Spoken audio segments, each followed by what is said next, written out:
जैन दोस्तों, जैसे कि हम पिछली वीडियो में डिफरेंट एक्सपेरिमेंटल डिज़ाइन के बारे में बात कर रहे थे, जिसके 3 टाइप्स होते हैं। पहला है CRD, RBD और LT या LSD भी कहते हैं इसको। तो जो हमारा दो ठो है कंप्लीट रेंडमाइज डिज़ाइन और साथ में जो हमारा रेंडमाइज ब्लॉक डिज़ाइन, ये दोनों जो है वो हो चुका है। आपको कमेंट में या डिस्क्रिप्शन में आपको इसका लिंक मिल जाएगा। इस वीडियो में हम लोग लैटिन स्क्वायर डिज़ाइन को पढ़ेंगे, जिसको LSD भी कहते हैं। तो बिना देरी के चलिए देखते हैं ये है क्या। इस वीडियो में आप LSD के बारे में पढ़ेंगे, साथ साथ उसके एक थोड़ा सा एग्जाम्पल भी जाएंगे और उसका एनालिसिस, स्टैटिस्टिक्स एनालिसिस, साथ में एनोवा और हाइपोथेसिस के बारे में भी जानेंगे, जो कि 5 मार्क्स में तो आता ही है, इसको पूछता है। तो LSD जो है वो क्या है, यहाँ लिख देते हैं LSD। LSD जो है हमारा लैटिन स्क्वायर डिज़ाइन है। जैसे कि नाम से ही समझ में आता है कि ये ऐसा डिज़ाइन होगा जो लैटिन वर्ड या लैटिन चीज़ों से होगा और स्क्वायर शेप का होगा या स्क्वायर डिज़ाइन होगा।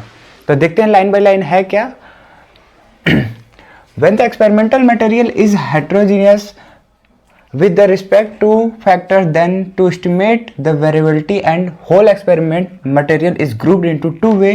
In agriculture experimental, generally fertility gradient is not always known, and in such case LSD is used with advantage. तो कहता है कि अगर आपका एक्सपेरिमेंटल मटेरियल जो है वो हेट्रोजीनियस होगा तब LSD को यूज करेंगे। जब हम लोग स्टार्टिंग में या हम वेरिएबिलिटी को हम लोग को एस्टिमेट करना होगा तब हम इसका यूज करके निकालते हैं। मान चलिए कि आपका एक एक्सपेरिमेंट है, एक्सपेरिमेंट वैल्यू जो आएगा, उसका जो एक्सपेरिमेंट है उसका एक्सपेरिमेंट वैल्यू आएगा या डाटा आएगा या ऑब्जर्वेशन जो हमारे आएगा, उसको तो सबसे पहले हम लोग 2 तरीक़ों से डिवाइड कर देंगे, या उस कह सकते हैं कि उसको 2 वे एनालिसिस के थ्रू से हम लोग उसको सॉल्व करेंगे। तो इन एग्रीकल्चर में देखा जाए, एग्रीकल्चर में जो हमारा फर्टिलिटी होता है वो हमेशा मालूम नहीं होता है कि कितना अमाउंट में फेंकना है या कितना अमाउंट में देना है कोई भी सीड या ज़मीन को, क्योंकि जो किसान होते हैं या फार्मर होते हैं वो हाथों से देते हैं, कभी ज़्यादा कभी कम। तो इससे हमको मालूम करना होगा, क्योंकि यहाँ पे वेरिएबिलिटी भी जो है वो बहुत ज़्यादा है। तो इस केस में जो है LSD जो है वो बहुत अच्छा होगा और ज़्यादा सुटेबल होगा। कब? जब हमारा वेरिएबिलिटी होता है तब, और वो 2 वे क्लासिफाई एनालिसिस से ही सॉल्व होता है। आगे देखते हैं। Then LSD estimate the initial variability among the unit in 2 orthogonal direction। तब हम लोग क्या करेंगे, जो हमारा इनिशियल वेरिएबिलिटी होगा उसको हम 2 ऑर्थोगोनल ब्लॉक्स में या डायरेक्शन में उसको डिनोट करेंगे। ऑर्थोगोनल मतलब होता है सीधा सा एक डायरेक्शन में लिखना, जो कि हम एग्जांपल के थ्रू जानेंगे तो ये समझ में आ जाएगा इजीली। और जो 2 लिखा है तो 2 ऑर्थोगोनल डायरेक्शन मतलब एक इधर जाएगा, एक अपोजिट साइड में जाएगा, या 90 डिग्री भी जा सकता है या सेम में भी जा सकता है, उसका कोई नहीं, वो अपने पे डिपेंड करेगा, लेकिन स्ट्रेट होना चाहिए। The LSD represent the simplest form of the row column design. It is used for comparing M treatment in M row M column where rows and column represent 2 blocking factor। तो कहता है कि LSD जो है वो हमारा initial variability को ही, या आप सॉरी, जो LSD होगा वो रिप्रेजेंट करने का सबसे अच्छा तरीका है कि उसको रो वाइज एकदम सिंपलेस्ट फॉर्म में उसको करें। और जब हमको कंपेयर करना होगा, मान चलिए कि हमारा ट्रीटमेंट जो है वो M है, तो हमको कंपेयर करना होगा तो M हम कॉलम वाइज लिखेंगे और M को ही हम लोग उसको रो वाइज लिखेंगे। जहां पर जो हमारा रो और कॉलम होगा वो हमारे 2 अलग अलग ब्लॉक्स फॉर्म करेंगे। जैसे कि एग्जांपल के तौर पे यहाँ पर आप देख सकते हैं कि यहाँ पर रो और कॉलम भी है, जो कि डिनोट कर रहा है। अगर हमारा 3 होता तो 3 ऐसे लिखा था, ठीक है। अब ये था हमारा लैटिन स्क्वायर डिजाइन, मतलब उसके ब्रीफ थोड़ा सा इंट्रोडक्शन हो गया, उसके बारे में जान लिए। अब देखते हैं उसका लेआउट क्या है। The arrangement of n Latin letter in square of M row and M column. कहता है कि n लैटिन लेटर है, मतलब n का मतलब यहाँ पर है जितना आपका ऑब्जर्वेशन होगा, जितना आपका डाटा होगा उस लेटर को हम लोग क्या करेंगे, एम रो और एम कॉलम में हम लोग डिनोट कर देंगे। जैसे कि इसका मालूम है कि ये वर्ड जो है स्क्वायर है, तो जितना रो होगा उतना ही हमेशा कॉलम होगा। In such that every Latin letter occurs one in each group and once in column is known as LSD of the order m। तब क्या कहेंगे कि जो हमारा हर लैटिन वर्ड जो है वो हर एक ग्रुप में, मतलब हर एक रो में एक ही बार आएगा और साथ में हर एक कॉलम में एक ही बार आएगा, रिपीट नहीं करना चाहिए। इसी को कहते हैं LSD ऑफ ऑर्डर एम। कोई पूछेगा कि लैटिन स्क्वायर डिजाइन जो है वो ऑर्डर एम के लिए बताओ, तो क्या कहना पड़ेगा कि मान चलिए कि आपका कोई भी ऑब्जर्वेशन, नंबर ऑफ ऑब्जर्वेशन है या डाटा है जिसको हम लोग एन लैटिन वर्ड से डिनोट कर रहे हैं या कोई भी लैटिन वर्ड से डिनोट कर रहे हैं, उसमें जो शेप बनेगा, जो हमको दिखाना पड़ेगा वो स्क्वायर होगा, जिसमें एम हमारे रो होंगे, एम हमारे कॉलम होंगे। जितना रो उतना ही कॉलम होना चाहिए और जो वैल्यू होगा रो या कॉलम का, कि दोनों सेम होने वाला है, तो उसको हम लोग लिख देंगे ऑर्डर। तो हमको एम का दिखाना था तो एम ऑर्डर रो का होगा और एम ऑर्डर कॉलम का होगा। आगे देखते हैं। In the context of the experimental design the Latin letter और सिंबल आर ट्रीटमेंट। इसमें जो हम लोग एक्सपेरिमेंट आगे करने वाले हैं या वैल्यू निकालेंगे, उसमें जो हमारा लैटिन लेटर होगा वो हमें या सिंबल होगा, सिंबल या लैटिन वर्ड जो भी यूज करना आप कर सकते हैं, वो हमारा हमेशा ट्रीटमेंट होगा। ट्रीटमेंट को ही हम लोग डिनोट करेंगे। पहले जैसे कि एम ट्रीटमेंट को हम लोग कंपेयर कर चुके हैं, उसी के थ्रू हम लोग, या जो हमारा जो लैटिन वर्ड होगा वो हमारा ट्रीटमेंट होगा, सीधा बात है। To restrict or expose that are forming block into two orthogonal row wise and column wise. जो हम लोग बना रहे थे पहले से रो ऑर्थोगोनल डायरेक्शन में, मतलब एक इधर जाएगा या अपोजिट में जाएगा, ऐसे कर सकते हो, वो हमारा रो वाइज और कॉलम वाइज दोनों जाएगा और दोनों ही उसका ऑर्डर सेम रहेगा। जैसे कि एम होगा रो तो एम होगा कॉलम ही। इस बात को याद रखना है, नंबर ऑफ ट्रीटमेंट जो होगा वह बराबर होगा number of replication of treatment से। मतलब जितना भी ट्रीटमेंट होगा उतना ही वो रिपीट करेगा, उससे ज़्यादा रिपीट नहीं कर सकता। एग्जाम्पल के थ्रू पे यहाँ पे देख लो कि नंबर ऑफ ट्रीटमेंट कितना है, मतलब लेटर कितने हैं हमारे, ए बी सी, ये 3 है, ए बी सी यही 3 है। तो देख लो इसमें कितने बार रिपीट कर रहा है, ए 1 2 और 3। वैसे ही सी भी 3 बार करेगा और बी भी 3 बार कर रहा है। तो वही बात हो गया कि जितना भी नंबर ऑफ ट्रीटमेंट होगा वही नंबर ऑफ रेप्लिकेशन होगा। समझ में आया? अब इसी चीज को एक एग्जाम्पल के थ्रू हम लोग देखेंगे, जो कि यही सेम बात करने वाला है। क्या करने वाला है, let there are the M treatment in each replication M time. जितना ट्रीटमेंट होगा, जैसे कि एम ट्रीटमेंट है, उतना ही हमारा रेप्लिकेट होगा, उतना ही रिपीटेशन होगा, एम टाइम होगा। Then the total number of experimental unit needed for design. तो हमको पूरा एक्सपेरिमेंटल यूनिट को बनाने में कितना, पूरे हमको डिजाइन बनाने में कितना लैटिन वर्ड यूज होगा, m इंटू एन। क्यों होगा, क्योंकि मान चलो कि हमारे यहाँ पे 3 है, तो 3 का स्क्वायर करोगे तो आएगा 9, जो कि इसमें देख सकते हो 3 3 3, तो ये हो गया हमारे पूरे 9। ये हमारे m इंटू एन हो गए, जिसको हम लोग एम स्क्वायर के नाम से भी जानते हैं। तो उससे मालूम चलेगा उतना ही यूनिट है। मान लो 3 है तो 3 का स्क्वायर करोगे तो 9, तो 9 यूनिट बनेगा। 1 बॉक्स 2 बॉक्स 3 बॉक्स ऐसे करके 6 7 8 9 बॉक्स, तो 9 बॉक्स बनते हैं। उसी 9 बॉक्स को कहते हैं हम लोग यहाँ पर यूनिट, जो कि हमारे रो जो होगा उतना ही हमारा कॉलम होगा। हम लोग यहाँ पर m मान है इस एग्जाम्पल में, तो सॉल्व नॉर्मल एग्जाम्पल था, तो उतना ही ट्रीटमेंट होगा। जब हमारा रो जो है m है और कॉलम जो है वो m है, तो हमारे पूरे यूनिट्स कितने बनेंगे, m स्क्वायर बनेंगे, जो कि उस जो बनाएंगे ब्लॉक या डिजाइन बनाएंगे उसमें एलोकेट होंगे या उसमें लिखा जाएगा। At the random subject to be the condition that each treatment occur once and only once. इस बात को ध्यान रखना है कि वो बस in each group and each column, मतलब जो है हमारा एक कॉलम में वो जो भी नंबर होगा वो एक ही बार आना चाहिए, दोबारा नहीं आना चाहिए। मान चलो कि ये देखो हमारा ये कॉलम है, पहला दूसरा तीसरा, तो इसमें देखोगे ए एक ही बार है, इसमें भी ए एक ही बार है, ए इसमें भी एक ही बार है। कोई भी देखोगे वो रिपीट नहीं कर रहा होगा। अगर हम कॉलम को रो को भी देख लें, वो रो में भी हम लोग मान चलो सी को लेकर चलते हैं, देखो इसमें सी एक बार है, इसमें भी एक बार है और इसमें भी एक बार है। तो कहता है कि इसमें हमारा रिपीट नहीं करना है। इस स्लाइड में क्या है, पूरा ओवरऑल क्या है, एलएचडी के बारे में है। जो कि एलएचडी क्या होता है, सिंपल सा वेरिएबिलिटी को हम लोग जब इसका यूज करके निकालते हैं। ये एग्जाम्पल अधिकतर फार्मर में ही जाता है, जब हम फर्टिलिटी, यूरिया या सीड को बिखरते हैं तब का ये एग्जाम्पल में आता है। और ये मेन इसमें बात है कि इसमें दो ठो डायरेक्शन बनता है, क्योंकि हमारा जो लिखा है वो स्क्वायर है, तो स्क्वायर बनने के लिए दो डायरेक्शन होने चाहिए, इसलिए 2 ऑर्थोगोनल डायरेक्शन होता है, जिसमें से कोई भी ट्रीटमेंट होगा वो रो वाइज और कॉलम वाइज सेम रहेगा, और जितना यूनिट होगा उसका मल्टीपल बनेगा। जैसे क्या मल्टीपल बनेगा, मतलब m होगा तो m कॉलम भी होगा, m रो भी होगा, तो उसी का स्क्वायर कर देंगे तो वो बन जाएगा। आगे देखते हैं, तो चलिए स्टैटिस्टिकल एनालिसिस को देखते हैं।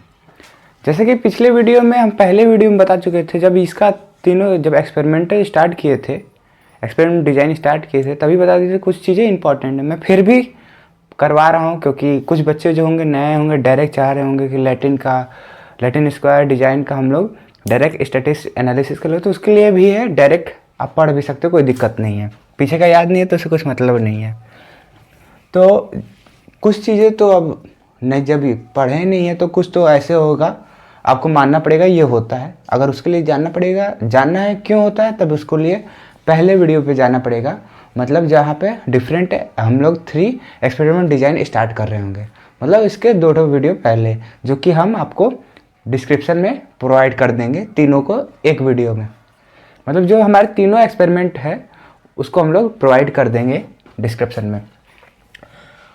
तो सबसे पहले हम लोग YIJ को मानेंगे, क्या मानेंगे, क्योंकि ये हमारा जो मेन होगा, मतलब पूरा जो हमारा जो कैलकुलेशन या ऑब्जर्वेशन होगा वो इसी के बेसिस पे होगा। YIJ ही हमारा पूरा टोटल ऑब्जर्वेशन को माना जाएगा यहाँ पे, जहाँ पर IJK जो है वो लेकर 1 से लेकर m तक है, क्योंकि स्क्वायर है तो इसलिए सारी वैल्यू एक ही होगी, m तक होगी। स्टैटिक एनालिसिस के लिए हम लोग IJK 3 चीज़ को लेते हैं। जाहिर सी बात है यहाँ पर क्यूब बनेगा, 3D हो जाएगा, लेकिन वो यूज नहीं है हम लोग का, वो समझना पड़ेगा। तो ये क्या है, असलियत में क्यूब बनेगा नहीं, क्योंकि इसमें 2 चीज़ होगा, रो और कॉलम होगा, एक जो होगा वो दूसरा होगा, के जो है वो दूसरा होगा। चलिए देखते हैं क्या है। आई जो होगा आयत रो होगा, जेथ कॉलम होगा, और जो हमारा केथ होगा वो हमारा ट्रीटमेंट होगा। इसलिए इसको ट्रिपल भी कहते हैं, ट्रिपल के नाम से भी जानते हैं कि ट्रिपल हम लोग एक्सपेरिमेंट कर रहे हैं ट्रिपल यूज करके। IJK वेरिएबल जो होगा वो है। अज्यूम करना होगा कि हमारे पास बस m स्क्वायर पॉसिबल है, पूरे वैल्यू क्या है m क्यूब होगा, लेकिन हमको जो एज्यूम करना होगा कि पॉसिबल कितना होगा, ओनली m स्क्वायर होगा लैटिन का। जब हम लोग एज्यूम कर चुके होंगे तब की बात है। और ये एक्सपेरिमेंटल जो होगा वो लीनियर एडिटिव मॉडल होगा, मतलब उसको नॉर्मली हम लोग ऐड करते जाएंगे, कोई भी एरर आएगा तो उसमें ऐड कर देंगे, या कोई भी ऐसा चीज़ आएगा उसके ऊपर डिपेंड कर रहा है तो उसको भी ऐड करते जाएंगे। तो हमारा पूरा जो है YIJ है उसको हम लोग म्यू प्लस अल्फा आई प्लस बीटा जे प्लस टाउ प्लस EIJ, ये जो चीज़ें हैं वो अलग अलग चीज़ें अलग अलग के लिए हैं। जैसे ट्रीटमेंट हमारा हो गया, उस पर कौन सा इफेक्ट कर रहा है, आयत के लिए, जेथ के लिए, वैसे केयत के लिए ये है, और जितना एरर आएगा वो इसमें ऐड होते जाएगा, मतलब इसी के अंदर जाएगा। और ये हमारा मीन होगा जो हमारा एज्यूम मीन होता है। तो मान चलिए कि ये जो हमारे तीनों जो है वो क्या है, कांस्टेंट इफेक्ट है, किसके लिए, आयत रो के लिए, जेथ कॉलम के लिए और केयत ट्रीटमेंट के लिए। और जो ये EIJ है वो EIJK है जो है वो हमारा एरर इफेक्ट है। क्यों, due to the random component की वजह से, जो कि फॉलो करेगा नॉर्मल, जहाँ पे मीन होगा 0 और वेरिएंस होगा सिग्मा E स्क्वायर, जो कि हम लोग जो हमारा नॉर्मल होगा उसके अंदर जो टाइप होगा वो इंडिपेंडेंट आइडेंटिकल डिस्ट्रीब्यूशन को फॉलो करेगा, जो यहाँ पर लिखा है, फॉलो के ऊपर IID लिखा है जो साथ में। यहाँ पर अभी जो हम लोग यूज करेंगे वाई ट्रिपल डॉट जो है वो हमारा जी होगा grand total of all 3 M observation के लिए, और वाई आई डबल डॉट जो होगा वो आर आई होगा, जिसको हम लोग total form of M observation of ith row कहेंगे। वाई डॉट जे डॉट को हम लोग सी जे से जानते हैं, जिसको हम लोग total M observation of jth column कहेंगे। वहीं पे वाई डबल डॉट के को हम लोग टीके से नाम से भी जानते हैं, जिसको हम लोग टोटली kth ट्रीटमेंट से ऑब्जर्व किए हैं। तो मेन चीज देखते हैं कि उसको एस्टिमेट करके फार्मूला लाना है। इसमें इतना तो ठीक है, लेकिन इसमें जो है कुछ ये बातें जो होगी आपको याद करना पड़ेगा, क्योंकि इसको इरेज कर दूंगा तो नेक्स्ट स्लाइड आएगा। List square estimate of the parameter, सबका लिस्ट स्क्वायर मतलब उस जो भी हमारा पैरामीटर है, ये सारी चीज़ें उसको एस्टिमेट करना, और इसको एस्टिमेट करने के बाद उसको इसमें पुट करना होगा। तो हम लोग पास कौन कौन से पैरामीटर है, म्यू है, अल्फा आई है, और जे है, बीटा जे है, और टाउ के है, जो कि हम लोग पहले मॉडल से हम लोग निकाल के लाए हैं। पहले मॉडल को उठा के यहाँ पर लिख दी हैं सिंपल सा। ये वाला स्टेप थोड़ा सा ध्यान देना, क्योंकि एक स्टेप इसमें गायब है। क्या करना है, ये जो लिखा है वाई आई जे के, इसको ये रखना है। हमको इस एरर को एक तरफ लाना है, एक तरफ लाना होगा, तो इस सारी चीज़ों को हम लोग क्या करेंगे, इधर भेज देंगे। तो क्या होगा, वाई आई जे माइनस म्यू माइनस अल्फा आई माइनस बीटा जे माइनस टाउ के equal to E I J.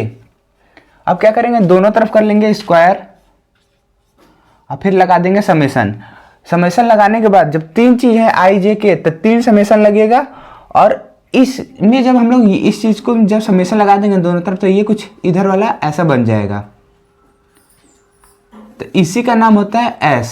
S क्या होता है, यही चीज़ को हम लोग डिनोट कर देते हैं एस से। तो ये एस आ गया, और ये वाली चीज़ें जो हैं वो यहाँ पर आ गई। जाहिर सी बात है, जब समेसन इधर लगाएंगे तो इधर भी लगेगा, तो इधर लगा हुआ है। ये हमको बना लेते हैं स्टार, क्योंकि जब भी कोई भी चीज़ चाहिए मॉडल का एस्टिमेट करने के बाद, वो इसी से मिलेगा। तो बारी बारी सब जो म्यू है, ये सारे वैल्यू है, उसको पार्शली हम लोग डेरिवेट करेंगे। तो म्यू के लिए करेंगे तो म्यू के रिस्पेक्ट में इसको पार्शली डेरिवेट करना है।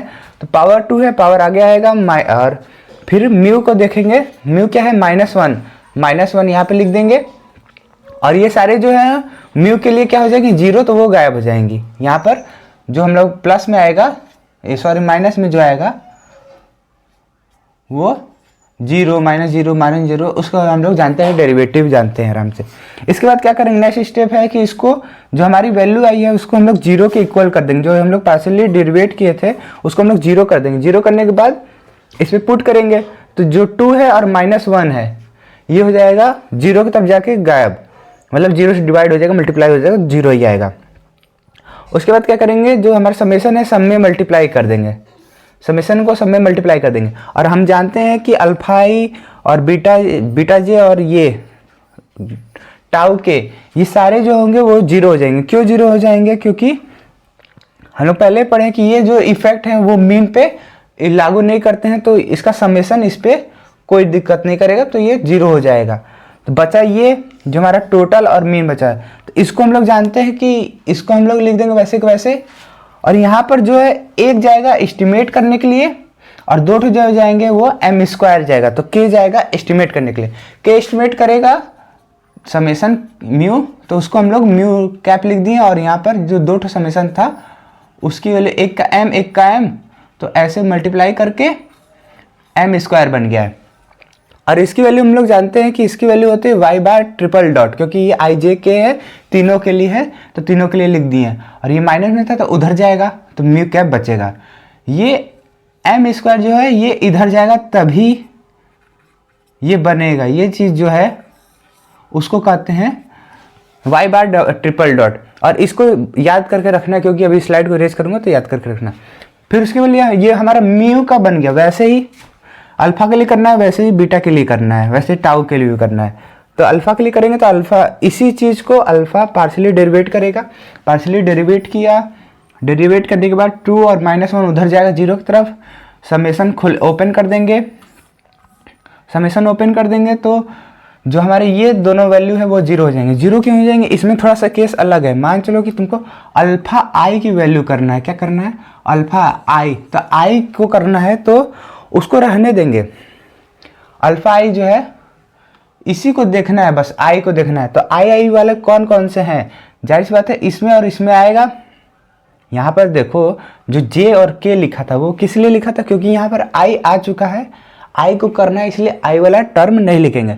जब आई वाला टर्म नहीं लिखेंगे तो इसका समेशन जो हो जाएगा वो 0 हो जाएगा। ठीक, यही वाली बात के लिए जो ये वाली बात कहा था कि जब इसका निकालेंगे तो ये दोनों 0 हो जाएगा, जब बीटा निकालेंगे तब ये दोनों 0 हो जाएंगे, और जब टाउ निकालेंगे तब ये दोनों 0 हो जाएंगे। ये जब 0 हो गए, इसकी वैल्यू ऐसे पड़ा है, और इसका एम स्क्वायर और म्यू, और इसको जानते हैं कि ये एम स्क्वायर बन जाएगा और ये म्यू कैप बन जाएगा। उसके बाद क्या होगा, ये दोनों जाएंगे इक्वल टू के उधर, इक्वल टू के उधर जाएंगे तो पॉजिटिव बन जाएंगे, पॉजिटिव बन जाएंगे तो दोनों में से एम स्क्वायर को कर लेंगे कॉमन, एम स्क्वायर कॉमन करेंगे तो इधर जाएगा तो नीचे बन जाएगा एम स्क्वायर। तो ये तो फिर से वही आ गया, ये वाला चीज़ फिर से वही आ गया, तो इसको हम लोग लिख देंगे वाई बार डबल डॉट। उसके बाद ये जो वैल्यू है जो हमारा ये अल्फा वाला है वो इस साइड आएगा, मतलब अब अल्फा वालों को एक तरफ कर देंगे, और जब हम जाहिर बात है जब एम स्क्वायर कॉमन कर चुके हैं वो तो उधर चला चुका है, इसको ऐसे कर देते हैं ना, इसको लिख लेते हैं, ऐसे समझ में आ जाएगा जल्दी से। हाँ ये इसको इधर लिख देंगे, एम स्क्वायर कॉमन कर लेंगे तो म्यू प्लस अल्फा आई ये होगा। तो ये जब इधर जाएगा तो क्या होगा, 1/, में हो जाएगा, और इसका नाम हो जाएगा ये म्यू बार ट्रिपल डॉट, और इधर बचेगा म्यू प्लस अल्फा आई कैप। तो हमको अल्फा आई कैप चाहिए तो ये चला जाएगा इधर, तो माइनस में लग जाएगा। ठीक है, उसके बाद जैसे टाउ के लिए हम करेंगे, जैसे हम लोग किए म्यू के लिए अल्फा आई के लिए, वैसे टाउ के लिए करेंगे, टाउ के रिस्पेक्ट में डिफ्रेंशिएट करेंगे तो क्या आएगा, टाउ कहाँ है, यहाँ पर है, तो 2 आएगा और -1 आएगा, तो ये चला जाएगा 0 की तरफ 0, और हमको मालूम है टाउ को छोड़ के ये दोनों हो जाएंगे 0। इसकी वैल्यू जानते हैं, वैसे कि वैसा रहेगा, इसकी वैल्यू जानते हैं एम स्क्वायर बन जाएगा, और इसकी वैल्यू जानते हैं कि ये एम स्क्वायर बन जाएगा। ठीक, वही काम करना है, उधर जाके इक्वल टू करना है, 0 लेना है, एम स्क्वायर को कॉमन करना है, इधर भेजना है, फिर अपॉन में जाएगा तो इसकी ये ट्रिपल डॉट की वैल्यू बन जाएगी वो, ये हम लोग को मालूम है। इसके बाद देखते हैं ये जो तीनों है 1, 2 और 3, ये तीनों को अभी याद रखना पड़ेगा, और इस वाले फॉर्मूले को याद रखना पड़ेगा। क्यों, क्योंकि ये तीनों जो है अभी दूसरा और तीसरा और चौथा ये जाएंगे हमारे कहाँ पर, पहले वाले इक्वेशन में, उसमें पुट होगा, या इस वाले इक्वेशन में, क्योंकि ये वाला इक्वेशन बना है उसी से, ये पहले इक्वेशन है, इसमें अभी पुट होगा, तो उसकी वैल्यू अभी देखना पड़ेगा क्या है। जो हमारा सेकेंड, थर्ड, फोर्थ जो इक्वेशन आया था उसको आप पुट करेंगे अपने मॉडल में। देखते हैं मॉडल हमारा क्या था, वाई आई जे के म्यू अल्फा आई प्लस बीटा जे टाउ के प्लस ई आई जे। तो क्या करना है कि म्यू की वैल्यू क्या थी, म्यू की वैल्यू आई थी वाई बार ट्रिपल डॉट, तो इसको भेज देना है इस साइड, अपोजिट साइड भेज देंगे तो माइनस में आ जाएगा, जो कि इस ब्रैकेट के अंदर लिखा हुआ है, और ये अल्फा आई की, ये बीटा आई की, बीटा जे, और ये टाउ की वैल्यू लिख दी है, और एरर की वैल्यू भी लिख देंगे पुट करके। एरर कहाँ से आ जाएगा, इसी चीज़ को अगर ध्यान से पुट करोगे तो एरर की वैल्यू भी आ जाएगी इसी में रख के, जो हमारा स्टार वाला था वो वाला में।